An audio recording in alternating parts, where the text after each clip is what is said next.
Chapter 5 of Property, Sect 25.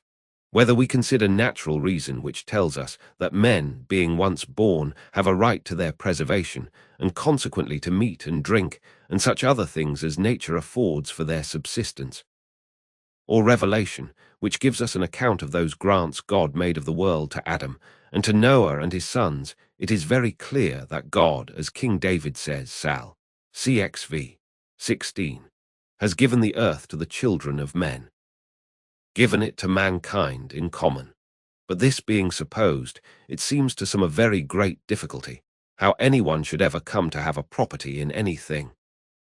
I will not content myself to answer that if it be difficult to make out property, upon a supposition that God gave the world to Adam and his posterity in common, it is impossible that any man but one universal monarch should have any property upon a supposition that God gave the world to Adam and his heirs in succession, exclusive of all the rest of his posterity. But I shall endeavor to show how men might come to have a property in several parts of that which God gave to mankind in common, and that without any express compact of all the commoners. Sect 26. God, who hath given the world to men in common, hath also given them reason to make use of it to the best advantage of life and convenience. The earth, and all that is therein, is given to men for the support and comfort of their being. And though all the fruits it naturally produces, and beasts it feeds, belong to mankind in common, as they are produced by the spontaneous hand of nature, and no body has originally a private dominion, exclusive of the rest of mankind, in any of them, as they are thus in their natural state. Yet being given for the use of men, there must of necessity be a means to appropriate them some way or other, before they can be of any use, or at all beneficial to any particular man. The fruit or venison which nourishes the wild Indian, who knows no enclosure and is still a tenant in common, must be his, and so his, i.e. a part of him, that another can no longer have any right to it, before it can do him any good for the support of his life. Sect 27. Though the earth and all inferior creatures be common to all men, yet every man has a property in his own person. This no body has any right to but himself. The labor of his body and the work of his hands, we may say, are properly his.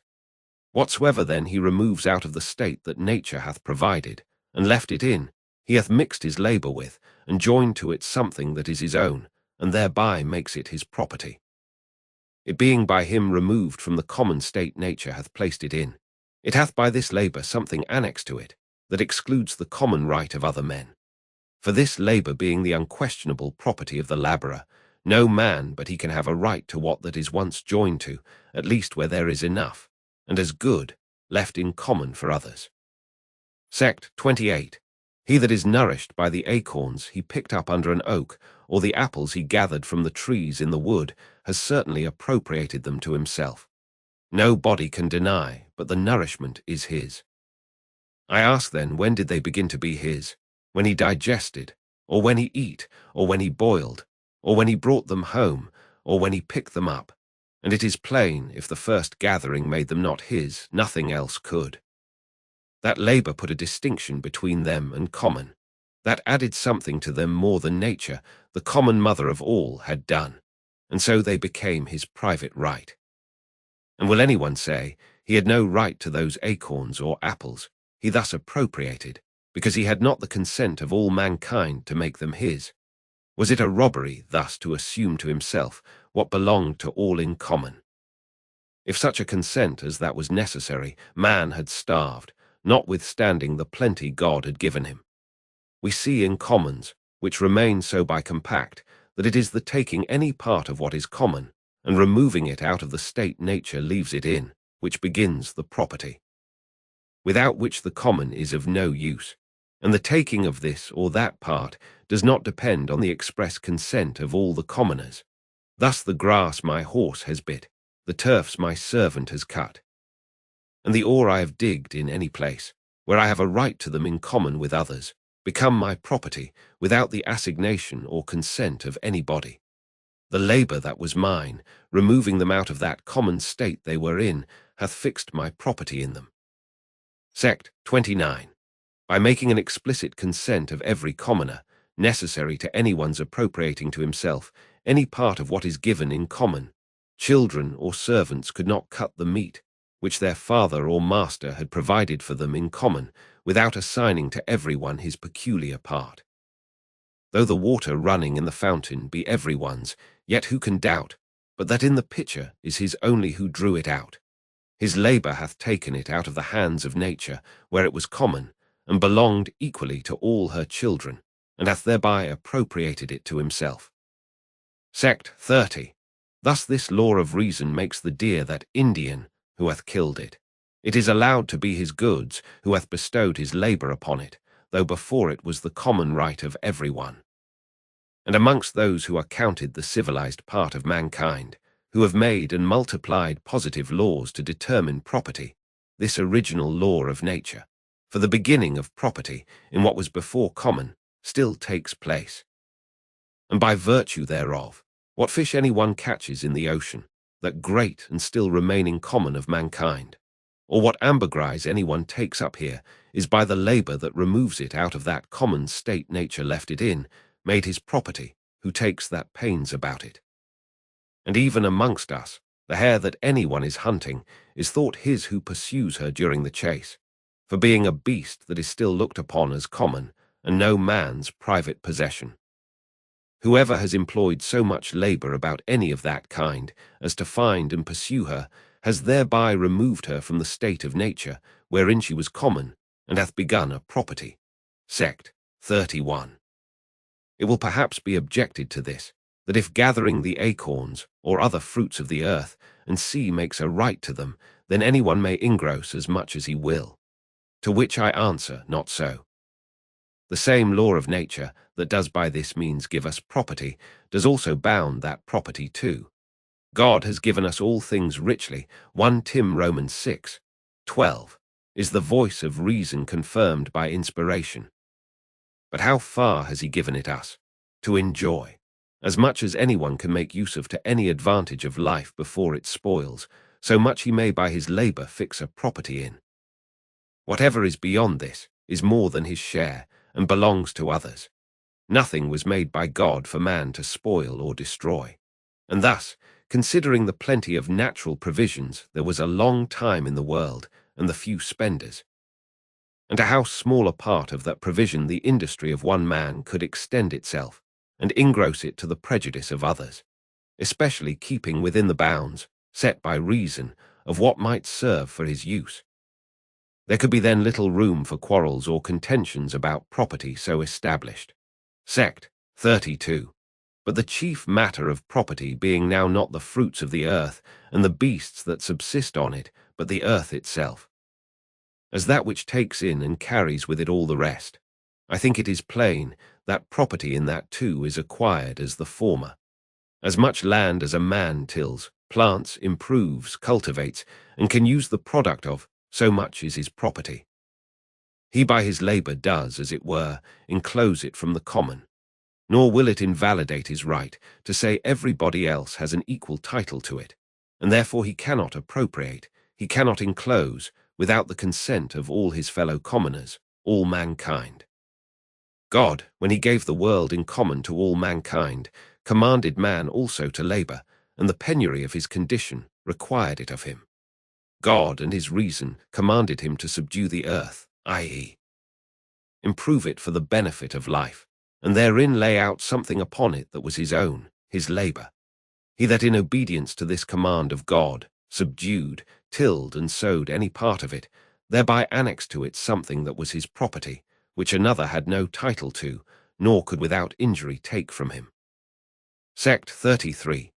Nor was this appropriation of any parcel of land, by improving it, any prejudice to any other man, since there was still enough, and as good left, and more than the yet unprovided could use. So that, in effect, there was nevertheless left for others, because of his enclosure for himself. For he that leaves as much as another can make use of, does as good as take nothing at all. No body could think himself injured by the drinking of another man, though he took a good draught, who had a whole river of the same water left him to quench his thirst. And the case of land and water, where there is enough of both, is perfectly the same. Sect 34. God gave the world to men in common, but since he gave it them for their benefit and the greatest conveniencies of life they were capable to draw from it, it cannot be supposed he meant it should always remain common and uncultivated. He gave it to the use of the industrious and rational, and labor was to be his title to it, not to the fancy or covetousness of the quarrelsome and contentious. He that had as good left for his improvement as was already taken up, needed not complain, ought not to meddle with what was already improved by another's labor. If he did, it is plain he desired the benefit of another's pains, which he had no right to, and not the ground which God had given him in common with others to labor on, and whereof there was as good left as that already possessed, and more than he knew what to do with, or his industry could reach to. Sect 35. It is true, in land that is common in England or any other country, where there is plenty of people under government who have money and commerce, no one can enclose or appropriate any part without the consent of all his fellow commoners. Because this is left common by compact, i.e. by the law of the land, which is not to be violated, and though it be common in respect of some men, it is not so to all mankind, but is the joint property of this country or this parish. Besides, the remainder, after such enclosure, would not be as good to the rest of the commoners, as the whole was when they could all make use of the whole. Whereas in the beginning and first peopling of the great common of the world, it was quite otherwise. The law man was under was rather for appropriating. God commanded, and his wants forced him to labor. That was his property which could not be taken from him wherever he had fixed it. And hence subduing or cultivating the earth, and having dominion, we see are joined together. The one gave title to the other. So that God, by commanding to subdue, gave authority so far to appropriate. And the condition of human life, which requires labor and materials to work on, necessarily introduces private possessions. Sect 36. The measure of property nature has well set by the extent of men's labor and the conveniencies of life. No man's labor could subdue or appropriate all, nor could his enjoyment consume more than a small part. So that it was impossible for any man, this way, to entrench upon the right of another or acquire to himself a property, to the prejudice of his neighbor, who would still have room for as good and as large a possession, after the other had taken out his, as before it was appropriated.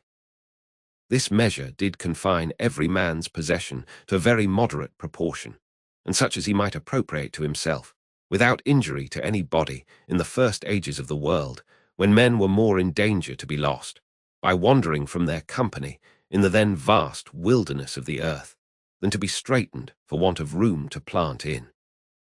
And the same measure may be allowed still without prejudice to any body, as full as the world seems. For supposing a man or family in the state they were at first peopling of the world by the children of Adam or Noah, let him plant in some inland vacant places of America, we shall find that the possessions he could make himself, upon the measures we have given, would not be very large, nor, even to this day, prejudice the rest of mankind, or give them reason to complain, or think themselves injured by this man's encroachment, though the race of men have now spread themselves to all the corners of the world, and do infinitely exceed the small number was at the beginning. Nay, the extent of ground is of so little value without labor that I have heard it affirmed, that in Spain itself a man may be permitted to plough, sow, and reap without being disturbed. Upon land he has no other title to, but only his making use of it. But on the contrary, the inhabitants think themselves beholden to him, who, by his industry on neglected and consequently waste land, has increased the stock of corn which they wanted. But be this as it will, which I lay no stress on, this I dare boldly affirm, that the same rule of propriety, viz., that every man should have as much as he could make use of, would hold still in the world without straitening any body. Since there is land enough in the world to suffice double the inhabitants, had not the invention of money and the tacit agreement of men to put a value on it introduced, by consent, larger possessions, and a right to them, which, how it has done, I shall by and by show more at large. Sect. 37. This is certain, that in the beginning, before the desire of having more than man needed had altered the intrinsic value of things, which depends only on their usefulness to the life of man, or had agreed that a little piece of yellow metal, which would keep without wasting or decay, should be worth a great piece of flesh, or a whole heap of corn, though men had a right to appropriate, by their labor, each one of himself, as much of the things of nature as he could use. Yet this could not be much, nor to the prejudice of others, where the same plenty was still left to those who would use the same industry. To which let me add, that he who appropriates land to himself by his labor does not lessen, but increase the common stock of mankind. For the provisions serving to the support of human life, produced by 1 acre of enclosed and cultivated land, are to speak much within compass, 10 times more than those which are yielded by an acre of land of an equal richness, lying waste in common. And therefore he that encloses land, and has a greater plenty of the conveniencies of life from 10 acres, than he could have from 100 left to nature, may truly be said to give 90 acres to mankind. For his labor now supplies him with provisions out of 10 acres, which were but the product of 100 lying in common. I have here rated the improved land very low, in making its product but as 10 to 1, when it is much nearer 100 to 1. For I ask, whether in the wild woods and uncultivated waste of America, left to nature, without any improvement, tillage, or husbandry, 1,000 acres yield the needy and wretched inhabitants as many conveniencies of life, as 10 acres of equally fertile land do in Devonshire, where they are well cultivated. Before the appropriation of land, he who gathered as much of the wild fruit, killed, caught, or tamed, as many of the beasts as he could, he that so employed his pains about any of the spontaneous products of nature, as any way to alter them from the state which nature put them in, by placing any of his labor on them, did thereby acquire a propriety in them. But if they perished in his possession without their due use, if the fruits rotted, or the venison putrefied before he could spend it, he offended against the common law of nature, and was liable to be punished. He invaded his neighbor's share, for he had no right farther than his use called for any of them, and they might serve to afford him conveniencies of life. Sect. 38. The same measures govern the possession of land too. Whatsoever he tilled and reaped, laid up and made use of before it spoiled, that was his peculiar right. Whatsoever he enclosed, and could feed, and make use of, the cattle and product was also his. But if either the grass of his enclosure rotted on the ground, or the fruit of his planting perished without gathering, and laying up, this part of the earth, notwithstanding his enclosure, was still to be looked on as waste, and might be the possession of any other. Thus, at the beginning, Cain might take as much ground as he could till, and make it his own land, and yet leave enough to Abel's sheep to feed on. A few acres would serve for both their possessions. But as families increased, and industry enlarged their stocks, their possessions enlarged with the need of them. But yet it was commonly without any fixed property in the ground they made use of, till they incorporated, settled themselves together, and built cities. And then, by consent, they came in time to set out the bounds of their distinct territories, and agree on limits between them and their neighbors, and by laws within themselves, settled the properties of those of the same society. For we see that in that part of the world which was first inhabited, and therefore like to be best peopled, even as low down as Abraham's time, they wandered with their flocks, and their herds, which was their substance, freely up and down. And this Abraham did, in a country where he was a stranger, whence it is plain that at least a great part of the land lay in common, that the inhabitants valued it not, nor claimed property in any more than they made use of. But when there was not room enough in the same place for their herds to feed together, they by consent, as Abraham and Lot did, Gen. Roman 13. 5 separated and enlarged their pasture, where it best liked them. And for the same reason Esau went from his father and his brother, and planted in Mount Seir, Gen. Roman 36. 6. Sect. 39. And thus, without supposing any private dominion and property in Adam over all the world, exclusive of all other men, which can no way be proved, nor anyone's property be made out from it. But supposing the world given, as it was, to the children of men in common, we see how labor could make men distinct titles to several parcels of it, for their private uses, wherein there could be no doubt of right, no room for quarrel. Sect. 40. Nor is it so strange, as perhaps before consideration it may appear, that the property of labor should be able to overbalance the community of land. For it is labor indeed that puts the difference of value on everything.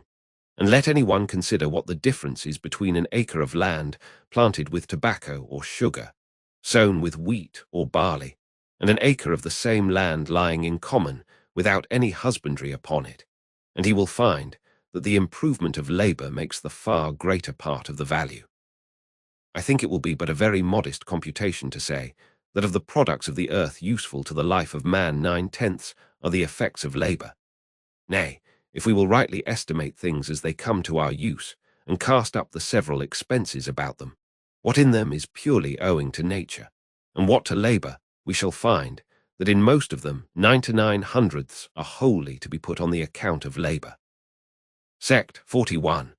There cannot be a clearer demonstration of anything than several nations of the Americans are of this, who are rich in land and poor in all the comforts of life, whom nature having furnished as liberally as any other people, with the materials of plenty, i.e. a fruitful soil, apt to produce in abundance what might serve for food, raiment, and delight, yet for want of improving it by labor, have not 1/100th part of the conveniencies we enjoy, and a king of a large and fruitful territory there feeds, lodges, and is clad worse than a day laborer in England.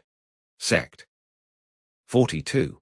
To make this a little clearer, let us but trace some of the ordinary provisions of life, through their several progresses, before they come to our use, and see how much they receive of their value from human industry.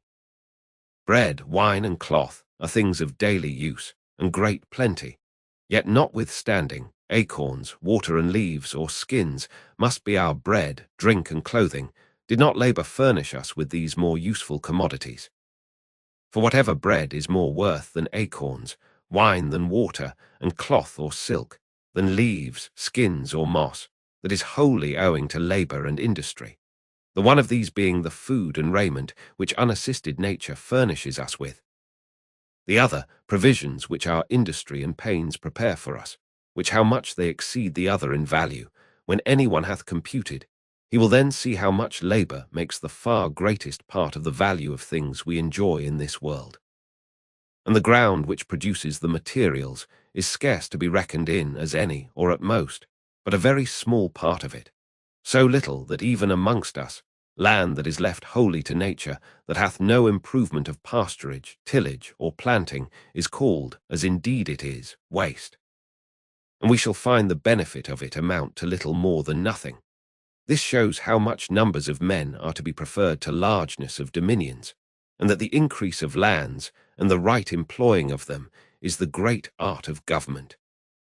And that prince, who shall be so wise and godlike as by established laws of liberty to secure protection and encouragement to the honest industry of mankind, against the oppression of power and narrowness of party, will quickly be too hard for his neighbors.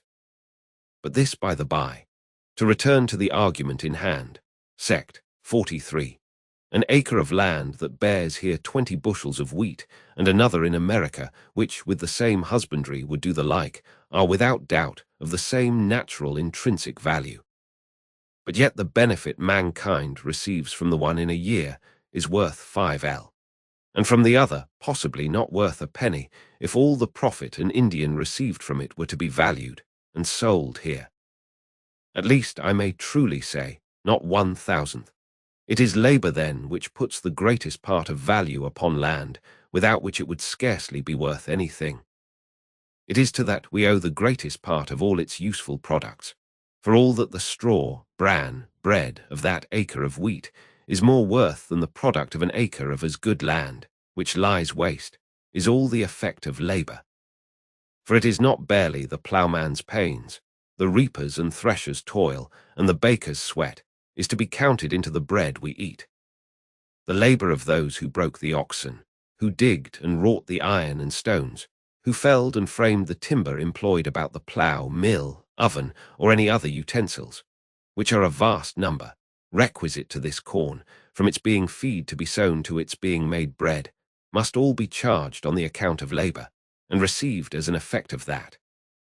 Nature and the earth furnished only the almost worthless materials, as in themselves. It would be a strange catalogue of things that industry provided and made use of about every loaf of bread before it came to our use, if we could trace them. Iron, wood, leather, bark, timber, stone, bricks, coals, lime, cloth, dyeing drugs, pitch, tar, masts, ropes, and all the materials made use of in the ship, that brought any of the commodities made use of by any of the workmen to any part of the work, all which it would be almost impossible, at least too long, to reckon up. Sect. 44. From all which it is evident that though the things of nature are given in common, yet man, by being master of himself and proprietor of his own person, and the actions or labor of it, had still in himself the great foundation of property, and that which made up the great part of what he applied to the support or comfort of his being, when invention and arts had improved the conveniencies of life, was perfectly his own, and did not belong in common to others. Sect. 45. Thus labor in the beginning gave a right of property, wherever anyone was pleased to employ it upon what was common, which remained a long while the far greater part, and is yet more than mankind makes use of. Men, at first, for the most part, contented themselves with what unassisted nature offered to their necessities. And though afterwards, in some parts of the world, where the increase of people and stock, with the use of money, had made land scarce, and so of some value, the several communities settled the bounds of their distinct territories, and by laws within themselves regulated the properties of the private men of their society, and so, by compact and agreement, settled the property which labor and industry began. And the leagues that have been made between several states and kingdoms, either expressly or tacitly disowning all claim and right to the land in the other's possession, have, by common consent, given up their pretenses to their natural common right, which originally they had to those countries, and so have, by positive agreement, settled a property amongst themselves, in distinct parts and parcels of the earth. Yet there are still great tracts of ground to be found, which the inhabitants thereof not having joined with the rest of mankind in the consent of the use of their common money, lie waste, and are more than the people who dwell on it do, or can make use of, and so still lie in common. Though this can scarce happen amongst that part of mankind that have consented to the use of money. Sect. 46. The greatest part of things really useful to the life of man, and such as the necessity of subsisting made the first commoners of the world look after, as it doth the Americans now, are generally things of short duration. Such as, if they are not consumed by use, will decay and perish of themselves. Gold, silver, and diamonds are things that fancy or agreement hath put the value on, more than real use and the necessary support of life. Now of those good things which nature hath provided in common, every one had a right, as hath been said, to as much as he could use, and property in all that he could effect with his labor. All that his industry could extend to alter from the state nature had put it in, was his. He that gathered 100 bushels of acorns or apples had thereby a property in them, they were his goods as soon as gathered. He was only to look that he used them before they spoiled, else he took more than his share, and robbed others. And indeed it was a foolish thing, as well as dishonest, to hoard up more than he could make use of. If he gave away a part to anybody else, so that it perished not uselessly in his possession, these he also made use of. And if he also bartered away plums that would have rotted in a week, for nuts that would last good for his eating a whole year, he did no injury. He wasted not the common stock, destroyed no part of the portion of goods that belonged to others, so long as nothing perished uselessly in his hands. Again, if he would give his nuts for a piece of metal, pleased with its color, or exchange his sheep for shells, or wool for a sparkling pebble or a diamond, and keep those by him all his life, he invaded not the right of others. He might heap up as much of these durable things as he pleased. the exceeding of the bounds of his just property not lying in the largeness of his possession, but the perishing of anything uselessly in it. Sect. 47. And thus came in the use of money, some lasting thing that men might keep without spoiling, and that by mutual consent men would take in exchange for the truly useful but perishable supports of life. Sect. 48. And as different degrees of industry were apt to give men possessions in different proportions, so this invention of money gave them the opportunity to continue and enlarge them. For supposing an island, separate from all possible commerce with the rest of the world, wherein there were but 100 families, but there were sheep, horses, and cows, with other useful animals, wholesome fruits, and land enough for corn for 100,000 times as many, but nothing in the island, either because of its commonness or perishableness, fit to supply the place of money. What reason could anyone have there to enlarge his possessions beyond the use of his family, and a plentiful supply to its consumption, either in what their own industry produced, or they could barter for like perishable, useful commodities with others? Where there is not something, both lasting and scarce, and so valuable to be hoarded up, their men will not be apt to enlarge their possessions of land, were it never so rich, never so free for them to take. For I ask, what would a man value 10,000 or 100,000 acres of excellent land, ready cultivated, and well stocked too with cattle, in the middle of the inland parts of America, where he had no hopes of commerce with other parts of the world, to draw money to him by the sale of the product? It would not be worth the enclosing, and we should see him give up again to the wild common of nature, whatever was more than would supply the conveniencies of life to be had there for him and his family. Sect. 49. Thus in the beginning all the world was America, and more so than that is now, for no such thing as money was anywhere known. Find out something that hath the use and value of money amongst his neighbours, you shall see the same man will begin presently to enlarge his possessions. Sect. 50. But since gold and silver, being little useful to the life of man in proportion to food, raiment, and carriage, has its value only from the consent of men, whereof labour yet makes, in great part, the measure, it is plain, that men have agreed to a disproportionate and unequal possession of the earth, they having, by a tacit and voluntary consent, found out a way how a man may fairly possess more land than he himself can use the product of, by receiving in exchange for the overplus gold and silver, which may be hoarded up without injury to anyone, these metals not spoiling or decaying in the hands of the possessor.